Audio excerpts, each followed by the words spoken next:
What's going on, everybody? This is Jerome Moore, host and creator of Deep Dish Conversations. And firstly, I want to say thank you for all love and support, and thank you for exploring the perspectives of social change with me on this platform. I want to encourage you all to like, subscribe, and follow us on YouTube and on your favorite podcast listen platform. And make sure you give us a 5-star rating if you're loving the Deep Dish Conversations. I appreciate all of the support again. I hope you all enjoy this episode.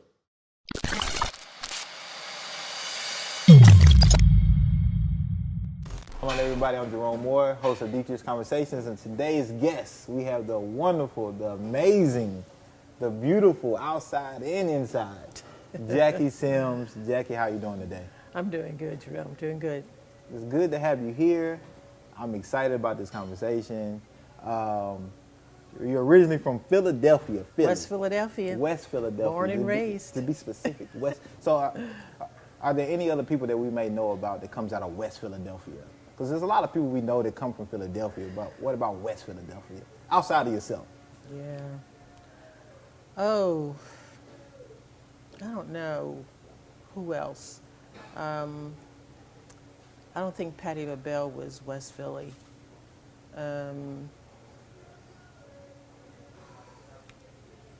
Off the top of my head, no. I can't think Just of the who's- great Jackie Yeah, Sims. yeah. Speaking of Patti LaBelle, did you hear about the verses between Patti LaBelle and Gladys? No. They had like a verses. So this whole thing, they do like versus battles where they have like some legendary artists go song for song. And this is like good, like this is good vibes, good energy. And they talk about some of the history. So that was a Right. good like home cooking Okay. versus battle. Yeah, Patty loves, her food scene. Yeah. Right, exactly. Is Patty the one with the sweet pie, sweet Yes. potato pies? Yes. I'm a chest pie person, personally. I ain't a sweet potato pie. But West Philadelphia, how was it growing up in West Philadelphia? It was awesome. West Philadelphia period was a city that probably had more black homeowners than any other city in the country at one time. Okay. So everybody I knew in Philly owned a home. Everybody was a two-parent family. Okay. Parents working. We would definitely be considered maybe more lower to middle, because when I was coming up, the community was filled with your teachers, your postmen, the trash man, Right. we all lived together amongst one another. My father was a law enforcement officer, my mother worked for GE, so we had a good life Right. back in the day when I was Right. growing up in Philadelphia. And what was the time period? I started elementary school in 1958. 1958. Yes. Okay. Very young, very young. So Seasoned. yeah, right, Yeah. seasoned, experienced. So during that time in West Philadelphia, you mentioned just the community, the employment. When did you realize like a shift, I guess? Well, I didn't realize my parents made the decision in '74 that they were going to move out of Philadelphia. And my sisters and I had two sisters, we were horrified because we loved Philadelphia. We Right. loved the culture, the Right. food, the music, Right. friends, family. Philadelphia is what we knew. Right. And then when we heard we were moving to South Carolina, where we used to visit once a year because we have family in South Carolina, Right. we were really horrified then. So, but my parents saw what was about to be a huge wave that was about to hit the city. So they sold their home when they could get, a maximum amount of money. Right. And my father had a job that took him south. And I think I was 18. I think it was 18 or 19 when we moved to South Carolina. So how was that leaving, East Coast? Culture shock. So what was it like? So because we know, we understand the South it was different. It's Yeah. it's a little different. Yeah. And so being 18 years old, you could definitely at that age like, oh, this is different times, different Yeah, it was just- environment, especially in it South was. Carolina specifically. So what were kind of the biggest kind of differences you noticed and possibly had to adapt to as a black woman, young woman? Well, first of all, I lived in the urban core of Philadelphia in West Philly, so Okay. there was no place you could not get to by bus or subway or L or trolley. Right. My parents bought a nice little house on a dirt road. So that was the first thing that went wrong. No concrete. No concrete. We were on a dirt road. I'm like, oh my gosh. And then I love jazz. I started appreciating jazz at about 14 years old. No Right. jazz. I couldn't even get what I felt was a decent R&B station back then. Right. And then there was the food. You grew up in Philadelphia, you are a bona fide foodie. You have no choice. What's the best food? What you talking The about? first thing I missed was a really good pizza. Okay. They didn't exist in the South. I don't Okay. care what nobody says. All They right. didn't exist. It's close to know. And there were no Jewish delicatessen, so I missed my pastrami on rye with the pickle out the barrel. Philadelphia had an amazing Chinatown. No Chinatown down south. Nah. So it was, Nah. I think that was one of the greater disappointments, Right. missing all the amazing food that Philly has to offer and the culture, Right. you know. Right.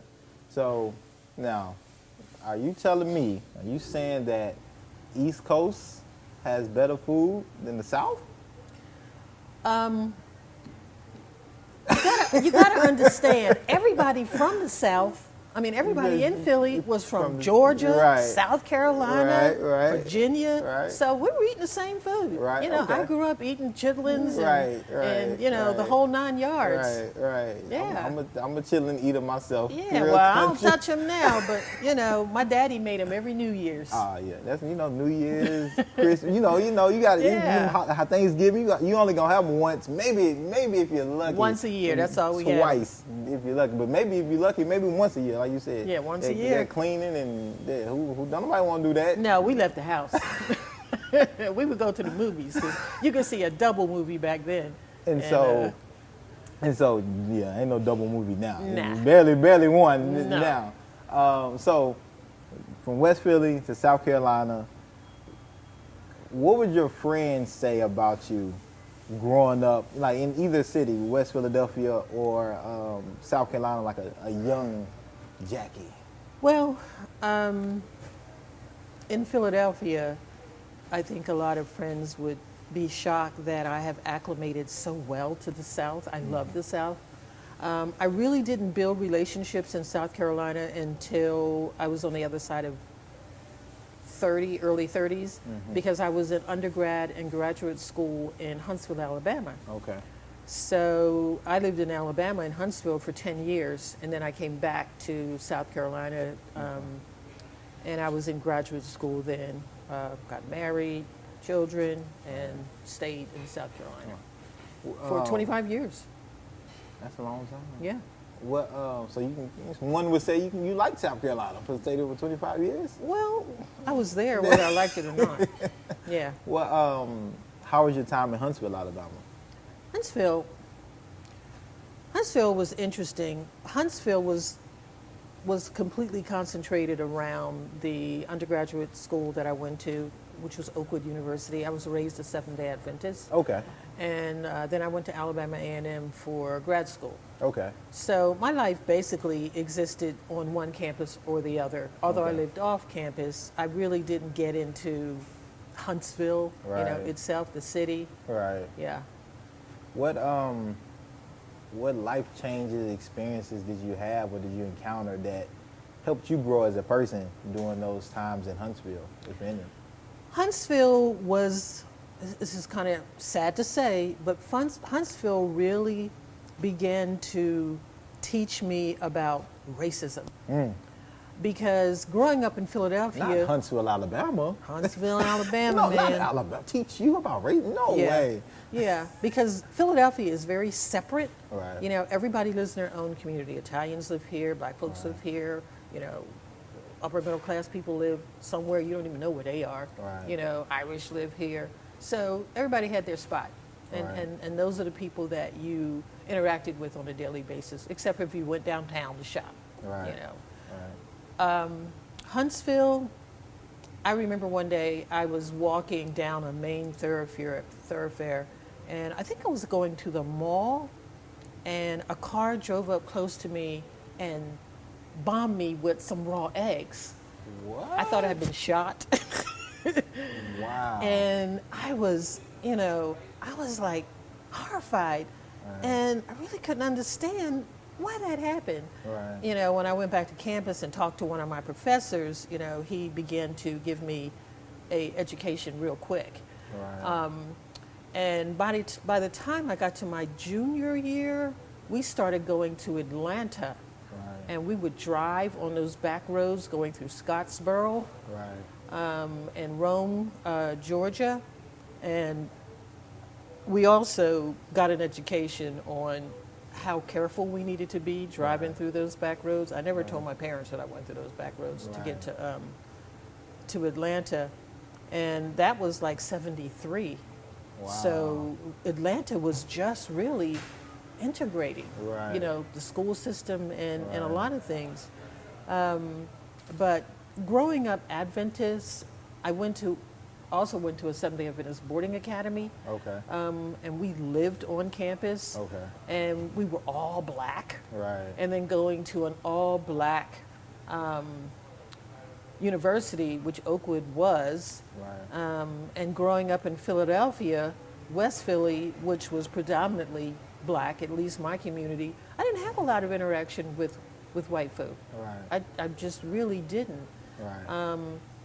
And families that migrated from the South and went north, like my grandpa would never talk about the South. And he Right. swore he would never go back there again. He was raised in Aiken.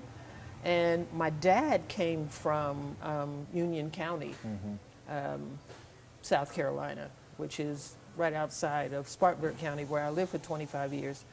So people, I don't know whether that, I personally don't think it was a good thing, Right. but they didn't want to talk about their experiences down south.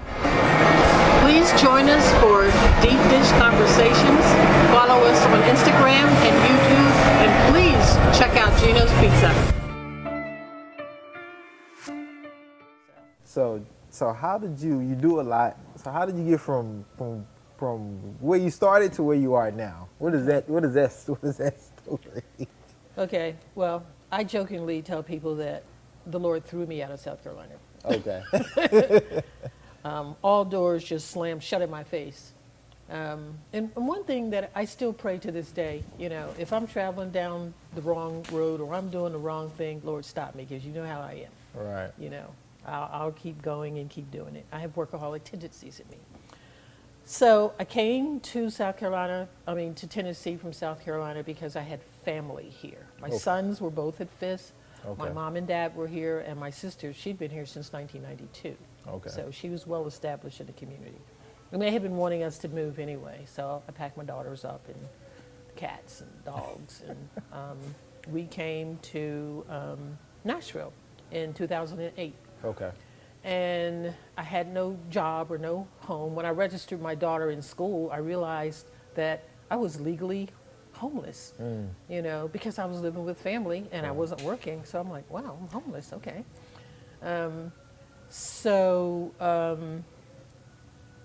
One of the things I did early on was go to, it used to be Kijiji's, I hear, but Phyllis Hildreth had turned it into another kind of eatery place on Jefferson.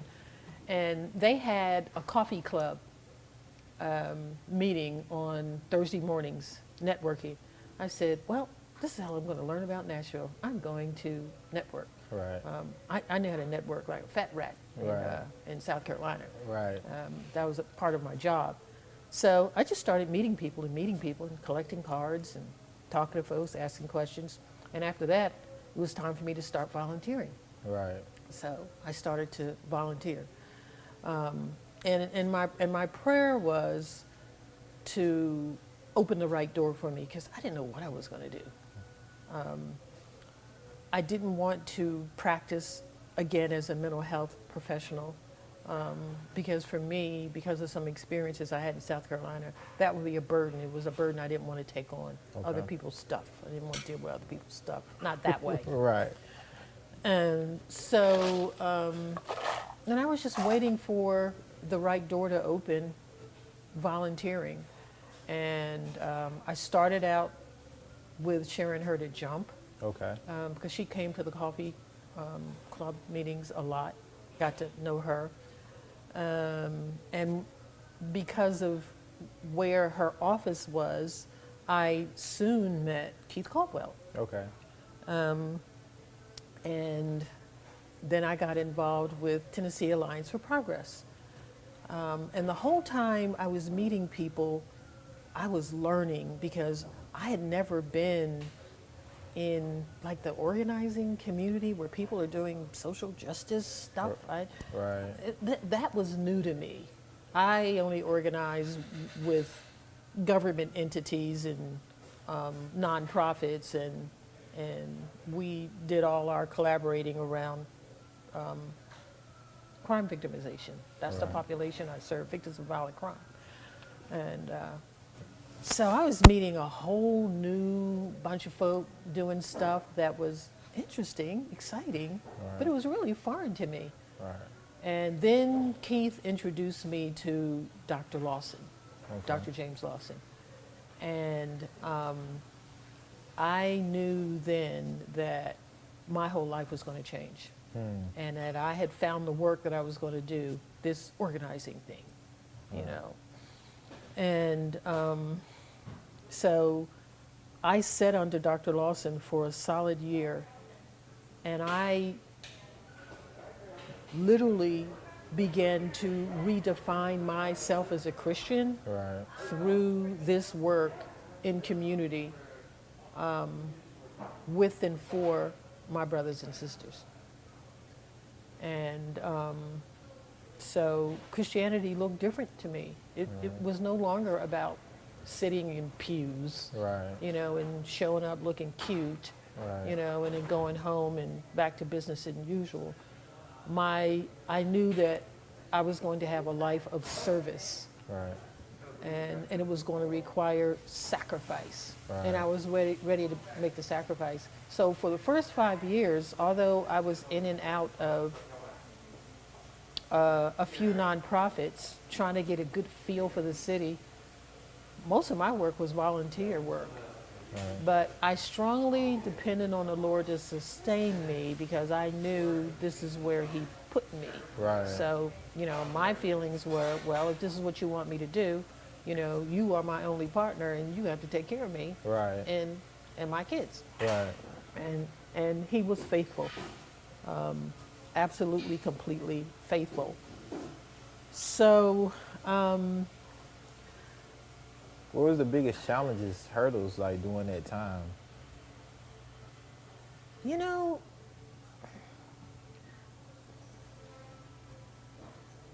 there weren't just the learning. Right.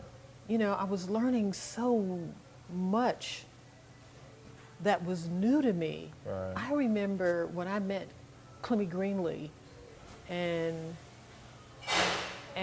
this is when I was kind of canvassing on my own, not under any organization's umbrella, Right. just on my own, because she was telling me about how a part of North Nashville used to be between Buchanan and Clay, and specifically around Cephas. And you know, she told me about her son, and you know how she lost her son, and what her life was like before she got into organizing. Right. And that was such a rich relationship for me. Right. And it helped me realize just how much I had been changed. Because in my early life, I was a snob with a capital S-N-U-B, you know. Right. It was how I was reared. Right. Well, it's not that my parents wanted me to be a snob, Right. but it was the people that I was in proximity to, and I ended up being that way. So, you know, the Lord had a lot of humbling to do with Jackie. Right. And I, you know, as I met people that came from a different world than what I grew up in, it was so refreshing. And I just felt myself growing and evolving and becoming a better human being, Right. you know, constantly becoming a better human being. And service became such a joy, even when it was hard, you Right. know, because I wasn't a young thing out in the street, you know. Right. Fortunately, I was in reasonably good health and, you know, I could do all the things I needed to do. So it became important to me to touch each of the areas where I saw people suffering the most, you know, which is why I spent a year at Open Table. I thought that work was going to kill me. Chased around behind homeless people in the middle of the night, Right. you know, trying to make sure they're okay. Right. So that was really, that work was very physical. I think that was the hardest job I've ever done. Wow. And I had to remove myself from that for Right. my own safety. Right. But I still have a deep affinity for the homeless Right. population. And I remember when I came to Nashville, I was legally homeless. Right. So criminal justice issues became extremely important to me. I worked on the other sides of the system as a victim advocate. Right. I found myself on the reentry side, which was so much more gratifying and so much more eye-opening. And reentry began to really reveal to me what America really was and what it was not. It was not the land of the home, you know, Right. it was beautiful, free, but it was none of that shit. It was none of it. Right. And I'm like, wow, you know. I even took two people into my home who were homeless to help them get on their feet. Right. One did very well and one didn't. So Right. no telling what became of the one who didn't. 50%. Yeah, but the one who did, when I tell you that was one of the best educations I ever had in my life, living with a person who had been in prison for 27 years and then thrown out into the street. Right. He became an alcoholic because he never drank. You know, Right. he just never drank. But homelessness, I imagine, will drive you to drinking. Right. But I learned so much about me Right. just watching him and trying to, you know, allow the Lord to use me to get him in a better place. And I personally, as I watched him evolve as a Christian, I began to feel kind of embarrassed about my own Christianity because I saw things in his transition that where I had yet not grown. Right. And that was very humbling. So wanting to understand the work that I was doing, working at Neighborhood Resource Center and watching District 5, Right. Scott Davis was the councilman, and watching that district flip. You know, I knew a ton of black folk in District 5, still do. Right. But watching young white gentrifiers come in and with the attitudes that they came in with, and watching how that neighborhood shifted left a very bad taste in my mouth. And watching government do nothing, not caring a rip Really? about The government didn't do anything? not giving a rip. Really? You know? Yeah. So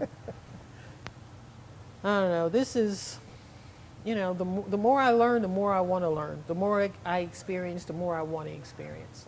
What brings you the most joy about doing the work that you do in organizing? Just being useful.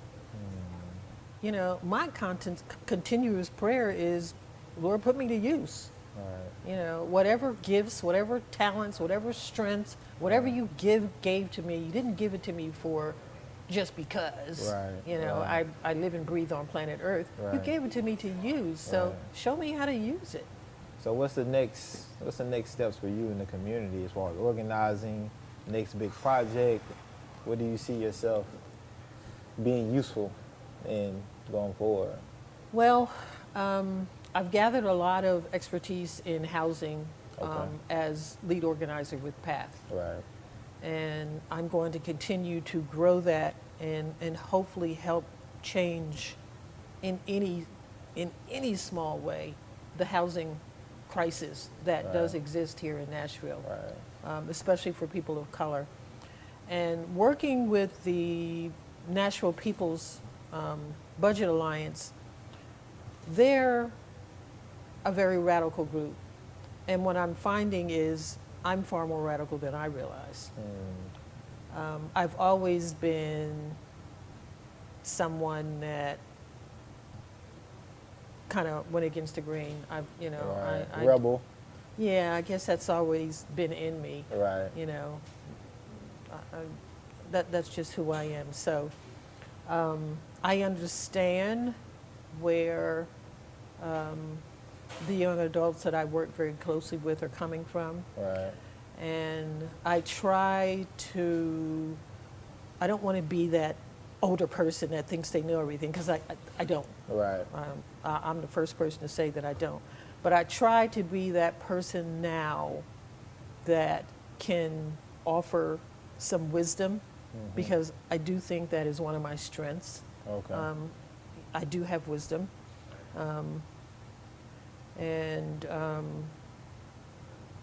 And I do my own research. You know, I have an ample amount of intellectual curiosity, so I'm always searching and digging. Finding out new things. Always, always. I love learning. I love growth. Right. If you're not growing, you're dying. Right. There's no stagnant, stay stuck in one place. Right. So I try to use everything that I've been given to provide some guidance. Sometimes I have to do more than guidance, like I told you about the workshop.